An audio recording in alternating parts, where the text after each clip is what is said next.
از کشور اردن در لیگ چمپیون‌های زنان آسیا نمایندگی کرده ایستاده است. بازی تاریخی و نخستین خود دسته ارتش نتوانست نتیجه اتحاد رو هم این لحظه ها شما میتوانید ببینید. جوی یادآوری است که شماره بیشتری دسته ها و جالبیت و جذابیت یک نفر کم باقی مانده بود. خب صدای که داور بلند می شود و بازی رو از مرکزی میدان بازیگرانی ما شروع کردند. بیاید هیئت‌های هر دسته رو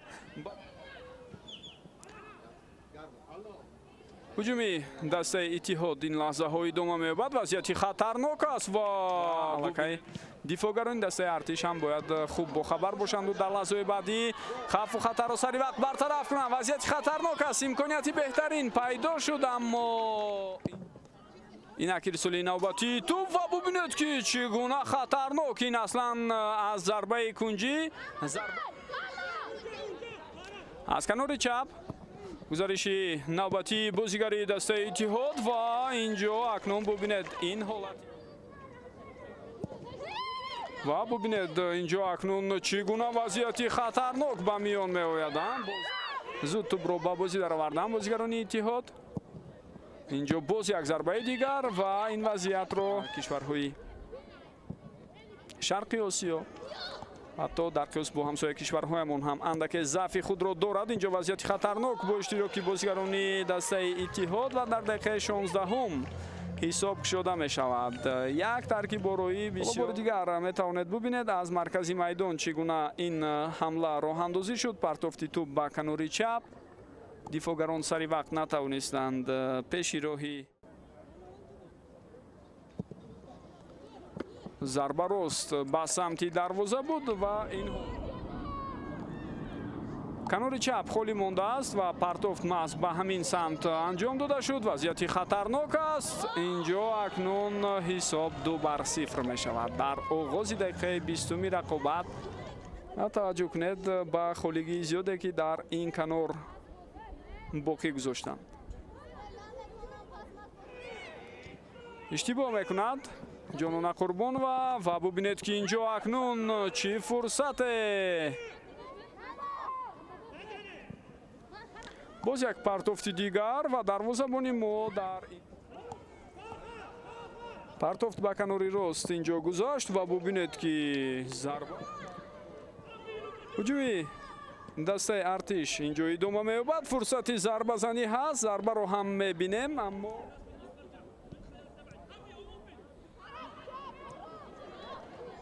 امکانیت نوبتی ضربه رو می‌بینیم لیک توپ نتیجه نداد.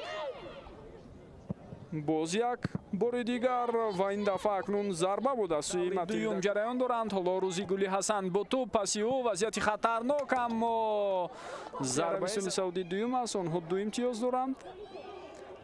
حالا سسیلیا پسیو وضعیت خطرناک است. شانسی بهترین ضربه رو میبینیم یا نه؟ داور چی اشاره میکند؟ چیز نیست میگوید.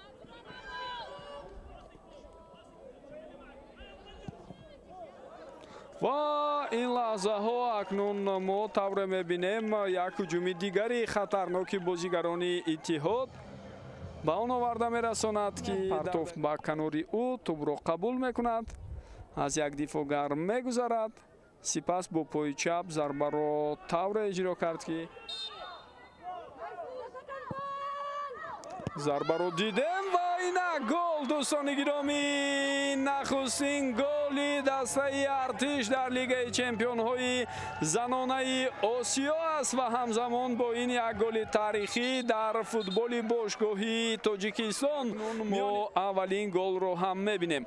توجه کنید با وضعیت استانداردی که به میان آمد، ارسال توپ به داخل جریمه‌گاه، ضربه با سر انجام داده شد از سوی کاپیتان دسته سیاره سعید و ضربه با سر زده او. حالا توسط کنار چپ باز یک هجوم دیگری خطرناکی دسته ارتش رو میتوانیم ببینیم. آرام نصرالله و پرتافتی او و چگونه به توپ نمیرسد این لحظه.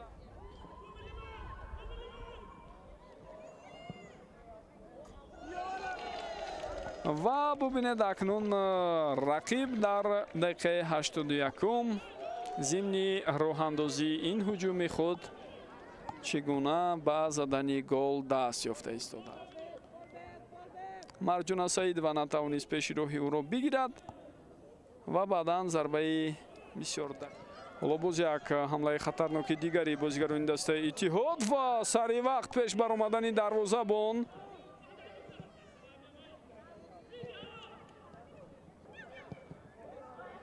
инҷо боз як ҳуҷуми хатарноки дигари дастаи Иттиҳод ва тавре худи шумо мебинед бо чунин ҳисоб онҳо шикаст мехӯранд ва чунин торумор мешаванд аз сӯи рақиб.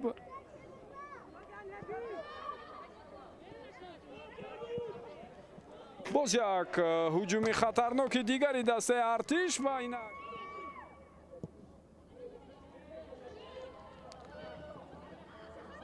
Шукҳан Солеҳӣ паси ӯ. Инҷо вазъияти хатарнок буд, аммо ба бахти мо акнун ин фурсати дастаи Иттиҳод бо гол ҷамъбаст нашуд. Гузашт баъдан пас дод.